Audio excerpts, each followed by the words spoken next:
వరద బాధితులను పరామర్శించడానికి ఖమ్మం వెళ్లిన బీఆర్ఎస్ మాజీ మంత్రుల కార్లపై కాంగ్రెస్ గుండాలు రాళ్లతో దాడి చేయడం హేయమైన చర్య అని తాండూరు బీఆర్ఎస్ నాయకులు రాజుగౌడ్ అన్నారు. వరదల వల్ల నిరాశ్రయులైన బాధితులను ధైర్యం చెప్పడానికి వచ్చిన ప్రతిపక్ష నాయకుల సలహాలు సూచనలు ప్రభుత్వం స్వీకరించకుండా కొంతమందిని రెచ్చగొట్టి దాడులు చేయడం పనికిమాలిన చర్య. ఈ చర్యతో కాంగ్రెస్ నాయకులు ప్రజలకు చీకొడుతున్నారని, ఇలాంటి దాడులకు బీఆర్ఎస్ నాయకులు భయపడరని, ఇలాంటి పునరావృతమైతే తీవ్రంగా ప్రతిఘటిస్తామని హెచ్చరించారు.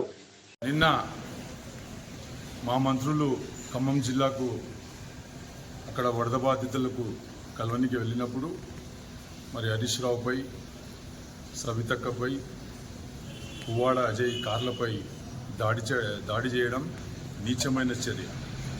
ప్రజలు ఆపదలో ఉన్నారని పోయి వాళ్ళని పరామర్శించకపోతే కాంగ్రెస్ గుండాలు వచ్చి మరి కార్లపై దాడి చేయడం ఏడవరకు సమంజసం. ప్రజాపాలన అన్నారు, ప్రజల పాలన అన్నారు.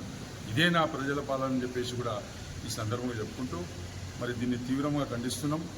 భవిష్యత్తులో ఇలాంటివి జరిగితే చేతగాని ప్రభుత్వం 9 గంటలు ప్రజలు కాపాడమని వేడుకుంటే కూడా ఒక్క హెలికాప్టర్ ఏర్పాటు చేయలేని దద్దమ్మలు ఈ కాంగ్రెస్ పార్టీ ముఖ్యమంత్రులు. మరి అదేవిధంగా బీజేపీ ఎంపీలు, తెలంగాణ ప్రజలు 8 మందిని గెలిపిస్తే మరి కేంద్రంలో బీజేపీ ప్రభుత్వం ఉండి మరి ఒక్క డిజాస్టర్ మేనేజ్మెంట్ వాళ్ళకు హైదరాబాద్కు పంపించి ఆ 9 మంది ప్రాణాలు కాపాడలేకపోయిన దళిద్రులు ఈ కాంగ్రెస్ పార్టీ, ఇది బీజేపీ పార్టీ అని చెప్పేసి కూడా ఈ సందర్భంగా చెప్పుకుంటూ మరి ఏదైతే ఆ రోజు ప్రతిపక్షంలో ఉన్నప్పుడు ఇదే రేవంత్ రెడ్డి, ఇదే పొంగులేటి శ్రీనివాస్ రెడ్డి, మిగతా కాంగ్రెస్ నాయకులు అందరూ కూడా ఒకటే చెప్పారు, ఒక్కొక్క కుటుంబానికి 25 లక్షల రూపాయలు ఇవ్వాలి, వాళ్లకు అన్ని విధాలుగా ఆదుకునాలని చెప్పేసి ఆ రోజు డిమాండ్ చేసే ప్రభుత్వం ఈరోజు టీఆర్ఎస్ పార్టీ డిమాండ్ చేస్తుంది.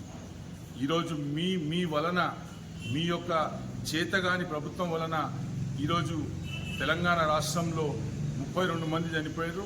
మరి వాళ్ళందరికీ కూడా 25 లక్షల చొప్పున ప్రభుత్వం ప్రకటించాలని చెప్పేసి డిమాండ్ చేస్తూ మరి గతంలో తెలంగాణ రాష్ట్ర సమితి ప్రభుత్వం ఉన్నప్పుడు, కేసీఆర్ గారు ముఖ్యమంత్రి ఉన్నప్పుడు